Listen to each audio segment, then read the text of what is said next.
Hi everybody, this is part one of my response to Donald Trump's speech for the Las Vegas shootings.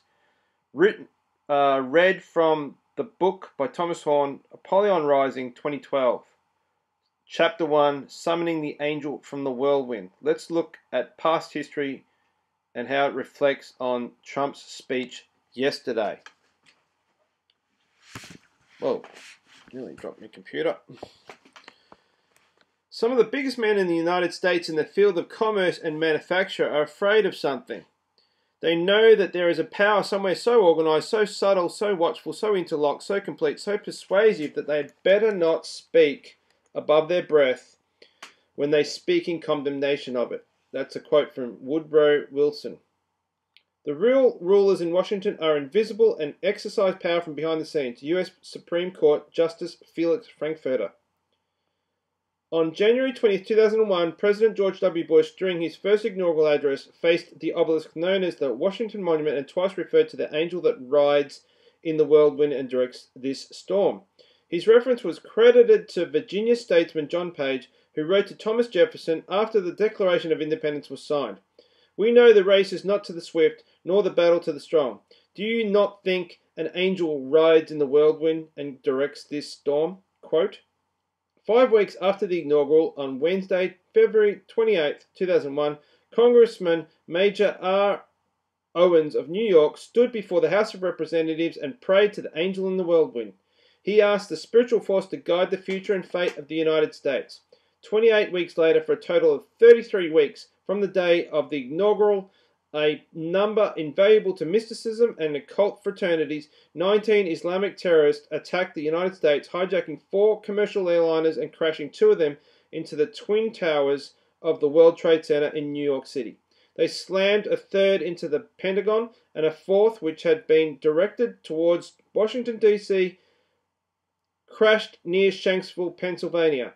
What happened that day resulted in nearly 3,000 immediate deaths, at least 24 missing persons, and the stage being set for changes to the existing world order. When Bush was given his second inaugural speech 4 years later, he again offered cryptic commentary, saying for half a century America defended our freedom by standing watch on distant borders. After the shipwreck of communism came years of relative quiet, years of repose, years of sabbatical, and then there came a day of fire. A few paragraphs following, Bush added, "By our efforts we have lit a fire as well, a fire in the minds of men. It warms those who feel its power, it burns those who fight its progress, and one day this untamed fire of freedom will reach the darkest corners of the world." The phrase, "a fire in the minds of men," is from Fyodor Dostoevsky's, now I don't know how to pronounce that, it's a Russian surname, 19th century book The Possessed, or called The Devils, a novel set in pre-revolutionary Russia, where civil resistance is seen championed by nihilist Sergei Negev, who tries to ignite a revolution of such destructive power that society will be completely destroyed. The fact that a United States president would quote this phrase in an official speech of record was astonishing to many analysts. Given that The Possessed is about violent government crackdown on dissent that sparks civil unrest and revolution marked by public violence. Fire in the Minds of Men is also the title historian James H. Billington chose for his famous book on the history of revolutions, including the origin of cult Freemasonry and its influence in the American Revolution. In his closing comments, Bush himself tied the inaugural criticisms to the Masonic involvement in the American Revolution, saying, "When our fathers declared a new order of the ages, they were acting on an ancient hope that is meant to be fulfilled." The phrase, "a new order of the ages" is taken from the Masonically designed Great Seal on the $1 bill, the Novus Ordo Seclorum, and Bush further acknowledged that the secret society members were acting on an ancient hope that is meant to be fulfilled. To the illuminated elite and a handful of historians and scholars, the inaugural address by the president were important additions in a larger series of carefully crafted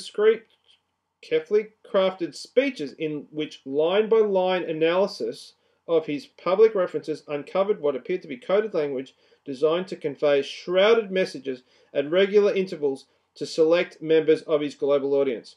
Biblical scholar Bruce Lincoln's examination of a speech delivered by Bush to the nation on October 7, 2001, announcing the US attack on Afghanistan, repeatedly verified this practice, producing redundant, hidden references from apocalyptic books of the Bible concerning the end times. Lincoln concluded that the word crafting was a strategy of double coding to secretly appeal to people who Bush saw as divinely called to stand up to the enemies of God in an unfolding war, an unfolding event in the Middle East, which they believed was foretold in the books of Revelation, Isaiah, and other ancient texts. In this instance, Lincoln asserted that Bush was mirroring the dualistic conflict Osama bin Laden had used in speeches to pit his worldview against the West as a struggle between good and evil, and thus to appeal to religious sentiments and traditions. US officials were clearly uncomfortable with anything that allowed bin Laden to be cast in a sympathetic light through propaganda and the transmission of veiled messages. Therefore, according to Lincoln, Bush joined Osama bin Laden in constructing public perception of a Manchurian struggle where sons of light confront sons of darkness and all must enlist on one side or another without possibility of neutrality, hesitation, or middle ground. Wow. It's exactly what Trump spoke of in his speech addressing the Las Vegas massacre. In his book, American Dynasty, Kevin Phillips confirms the practice of message coding by Bush, pointing out the ever-present references in the president's speeches to words such as evil and evil ones. At the top of Phillips' list is reference again to the use of the metaphysical phrase whirlwind, which he interprets as a medium for the voice of God in the books of Job and Ezekiel. From an esoteric point of view, because this is what this is really all about, Phillips is either unaware or unwilling to discuss the deeper contemporary meaning of this language and its importance to secret societies. But such phrasing in the president's public speeches assuredly did not go unnoticed by the appropriate members of his audience. Wow. Lincoln comes closest to acknowledging this when he writes, enlisting the specialized reading, listening, and hermeneutical skills they cultivate. Boy, that's what Christians need to learn something of this. Okay? He encouraged them to probe beneath the surface of his text. Their sotto voice, I guess that's Latin, under voice it means, he told them he understands and sympathizes with their views, even if requirements of his office constrain him from giving full-throated voice. Trump's speech yesterday. Of course, Bush was not the first president to use the language of the divine to cast himself as a defender of the faith in order to win support for public policy. So they did this with Bush, and they did this exactly with Trump yesterday. Or, yeah, the day he gave the speech for the massacre in Las Vegas. Who can forget Ronald Reagan's view of the Soviet Union as the evil empire and his feeling that war in the Middle East might draw Gog into nuclear war and fulfill Bible prophecy? ? Of course, didn't happen, right? In his 1984 debate with Walter Mondale, President Reagan admitted no one knows whether these prophecies mean that Armageddon is 1,000 years away or the day after tomorrow. And that's funny, that's a movie, The Day After Tomorrow. Yet few would argue that with George W. Bush, the language of godlike appointment went disturbingly deeper. Even members of his own Methodist denomination saw a change in him after he took office. He seemed to them to have become a man on a mission, somebody who believed he was chosen by God to initiate a prophetic master plan. And until the 2006 midterm elections unseated Republican control of Congress and effectively stopped the juggernaut of his administration's changes to domestic and foreign policy, the presidency of Bush, was believably on a path towards an apocalyptic vision led by inspiration from an angel in the whirlwind. Whether the president fully understood the ramifications of his words and actions, I'm sure he did. He wasn't ignorant of these things. He and others around him had acknowledged and prayed to and welcomed supernatural agents to guide and influence the future machine of national sovereignty in a way oddly familiar to end times prophecy and Devonsky's novel, which is about demons, the devil, which is the quote, angel in the whirlwind, where it comes from, its source. We allow that the president might have been unaware of parts of his obtruse actions because he was not the author of his speeches in the conventional sense, yes, just like Trump isn't. Members of his staff, which input from unnamed guides, crafted most of these words. Bush, nevertheless, as Trump does, delivered these speeches after reviewing them, contemplating them, practicing them, and making personal margin notes. More importantly, he spoke in his official capacity as head of state, commander-in-chief, representing the state and beyond that the nation. Notes Lincoln from his book. This guy Lincoln, right? So whether Bush was aware of his actions or was puppeted by dominionist allegiances that he and his father had nurtured, or at a deeper level spoke for fraternal societies, that's what it's all about, all right? Occultists in and behind government knew exactly what they were doing. Their choice of words and actions, from the president's speeches to the counsel he received from members of an elite, top-secret cell of spiritual authorities in Washington.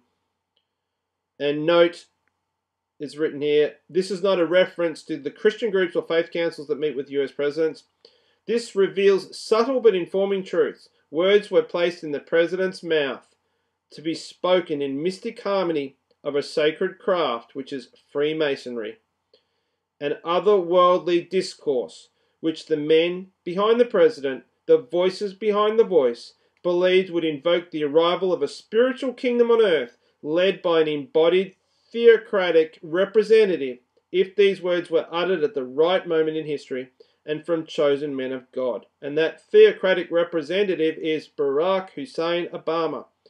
For this, Angel in the Whirlwind, wrote Christopher Finlay, also carries unsettling connotations of a day of vengeance and judgment, a notion that appeals to the apocalyptic frame of mind reminiscent of Winthrop's shining city on a hill image, coupled with the fear of being expelled from this earthly paradise if the new society should fail to fulfill its role in the divine plan. Okay, I'm going to read to the end of this chapter, but I'll do it in a part 3. Thank you.